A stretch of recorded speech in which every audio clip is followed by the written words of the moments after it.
On vous parle souvent de roadster dérivés de sportives. Par exemple la S Miller, la MT10, la Street Fighter, la Tuono. Mais aujourd'hui, on va vous parler de sportives dérivées de roadster. La Yamaha R7, qui est dérivée de la Yamaha MT-07. Alors c'est assez couillu, parce que c'est facile de prendre une sportive, la rendre moins performante et en faire un roadster. Mais est-ce que Yamaha a réussi à faire l'inverse? C'est-à-dire à rendre un roadster plus performant pour en faire une sportive. C'est ce que j'ai essayé de savoir en essayant cette chose sur route et sur piste.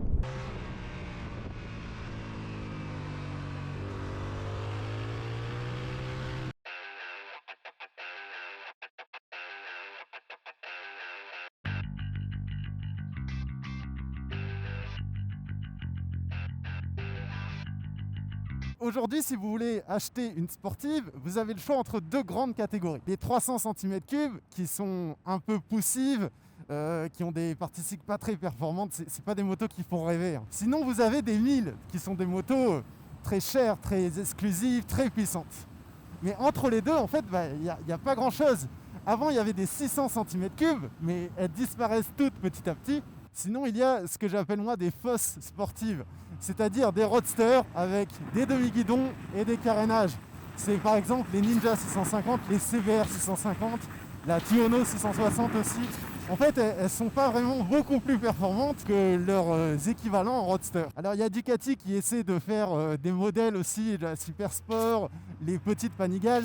Mais bon, c'est des motos qui restent très chères. Sur la R7, il y a une vraie volonté d'avoir une moto peu chère, en prenant pour base la Yamaha MT-07, mais en la rendant plus performante.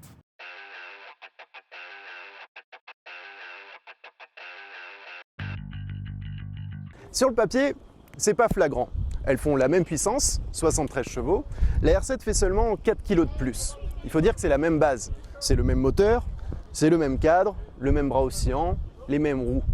En fait, le principal changement, c'est évidemment la position de conduite, avec les demi-guidons, les platines repose-pied, la selle, le réservoir, les carénages, bon ça, vous l'avez vu.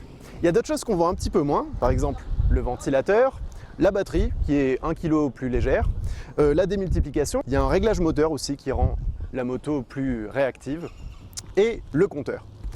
Mais les modifications qui changent vraiment le comportement de la machine, qui changent sa philosophie, celle que moi je préfère le plus, on ne les voit pas du premier regard. Déjà, il y a cette pièce.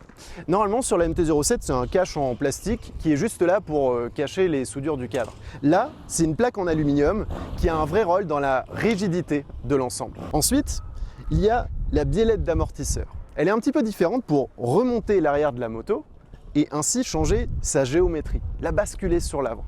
Ça, c'est vraiment caractéristique des motos sportives. Et ensuite, il y a le train avant.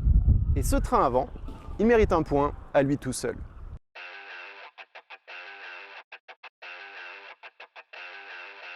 Un bon train avant sur une moto, c'est ce qui vous permet d'attaquer. C'est votre connexion avec le sol, c'est hyper important. Et comme on sait, celui de la MT-07, il est quand même pas terrible. Donc Yamaha a complètement changé l'avant de la moto. On a une nouvelle fourche qui est plus rigide, une fourche inversée de 41 mm qui est réglable en compression, en détente, en précharge. Elle a les ressorts de fourche qui sont les mêmes que la Yamaha R6. Donc c'est vous dire comme ils ont essayé de la rendre beaucoup plus rigide.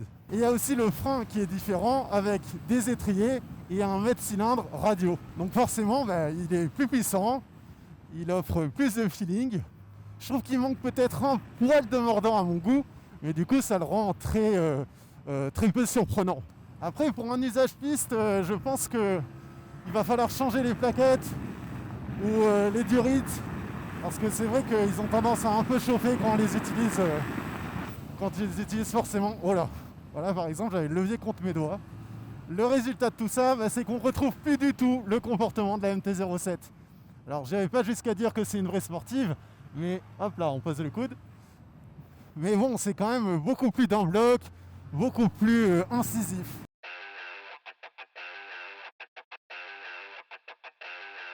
Alors après, ce qui est choquant, c'est la compacité de la moto. C'est incroyable. Le moteur est étroit, le cadre est étroit, les carénages du coup sont étroits.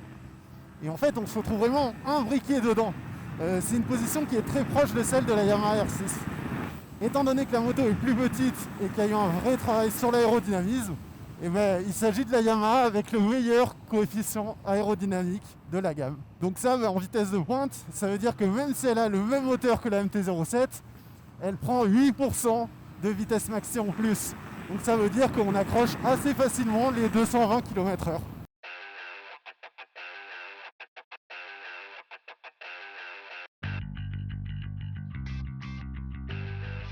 En fait, c'est vraiment une moto qui est faite pour les débutants. Une moto très accessible, on est à moins de 10 000 €. Donc pour une sportive, c'est quand même assez ouf.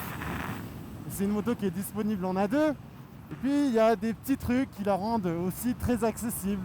On a par exemple un embrayage assist and slip, c'est-à-dire qu'il est un peu plus souple qu'un embrayage d'MT-07. C'est un embrayage anti-dribble aussi, donc à l'usage il est très doux. Puis on a une position qui a été pensée par exemple pour réussir à poser le genou facilement. Et franchement c'est le cas, je crois que j'ai rarement autant posé le genou sur route qu'avec cette moto. C'est juste trop facile. Donc pour qui veut débuter la piste ou commencer à conduire une sportive sur la route, bah elle est parfaite, hein. Et en fait, avant de venir, je me posais même la question de savoir si elle n'était pas aussi adaptée à des pilotes un peu plus chevronnés, mais qui voulaient une moto très facile, peu chère, pour peut-être s'entraîner, pour devenir des meilleurs pilotes sur piste. Alors ça, oula, ça frotte. Alors ça, j'en suis revenu, hein. Parce qu'en fait, elle manque cruellement d'allonge, c'est-à-dire que quand on est haut dans les tours, là par exemple au-dessus de 8000, elle pousse pas beaucoup. Et puis les suspensions sont un petit peu trop souples, le frein a tendance à prendre un peu de la garde.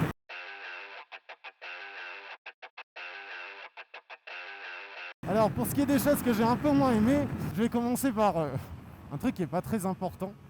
Enfin, c'est pas ça qui rend une moto mauvaise, mais c'est son nom.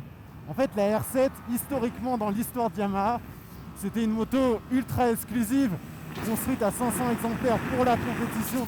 Et là, aujourd'hui, que ça devienne une moto d'accès, entrée de gamme, je trouve ça un peu dommage. Moi, j'aurais préféré qu'il garde ce nom mythique de R7 et qu'il l'appelle autrement. Et franchement, vu la réaction de certaines personnes sur les réseaux sociaux, je me rends compte que je suis pas le seul boomer à penser ça. Un autre truc que je trouve dommage, c'est que le shifter soit disponible uniquement en option. Je pense que ça aurait mérité qu'il soit là d'origine parce que la boîte de vitesse là-dessus, elle est pas terrible. On sait que sur ce moteur, le CP2, la boîte, elle est un peu raide, elle accroche. Donc le mettre d'origine, ça aurait été vraiment du confort en plus. Ensuite, il y a un petit défaut qui revient souvent sur les MT, c'est que le thermomètre est extrêmement mal placé. Donc en fait, il doit être sous des carénages, à un endroit en tout cas où la moto chauffe. Et du coup, la température de l'air est toujours un petit peu trop élevée. Par exemple, là, elle affiche, je crois, 36 degrés, alors que s'il fait 25, c'est vraiment le grand maximum. C'est une moto qui a les défauts de ses qualités, je dirais. C'est-à-dire que bien sûr, la position n'est pas super confortable sur route. On est un peu trop en appui sur les bras, mais en même temps, c'est une sportive, donc c'est normal. Les suspensions sont pas parfaites, hein, elles bougent un petit peu. Sur route, ça manque de fermeté. Mais pareil, c'est une moto de débutant, donc c'est normal. Elle manque un peu de chevaux au régime. Pareil, c'est une moto de débutant faite un peu pour la route, de temps en temps sur piste. Donc en fait, tous ces défauts-là, ils s'expliquent par la philosophie de la machine.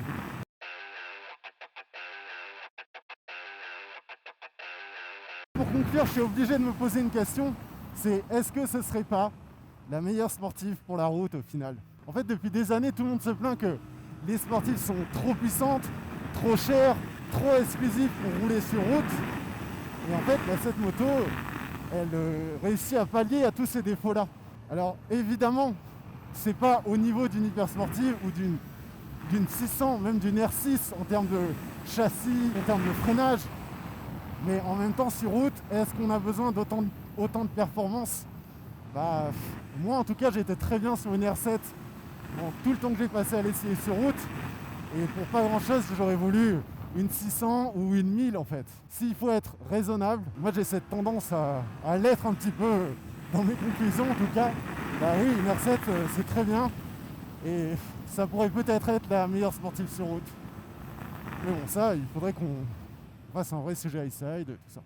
En tout cas, ce qui est sûr, c'est que les ventes de sportives, elles ont baissé de 77% depuis le début des années 2000. Autant dire qu'elles sont vraiment en voie de disparition. Et je souhaite que cette moto et d'autres marques qui sont plus accessibles donnent un petit peu envie aux gens de racheter des sportives et donc aux constructeurs de reproduire des sportives. Parce que sérieusement, il y a quand même rien de mieux sur du bitume que des demi-guidons et un vrai train avant pour faire ça par exemple.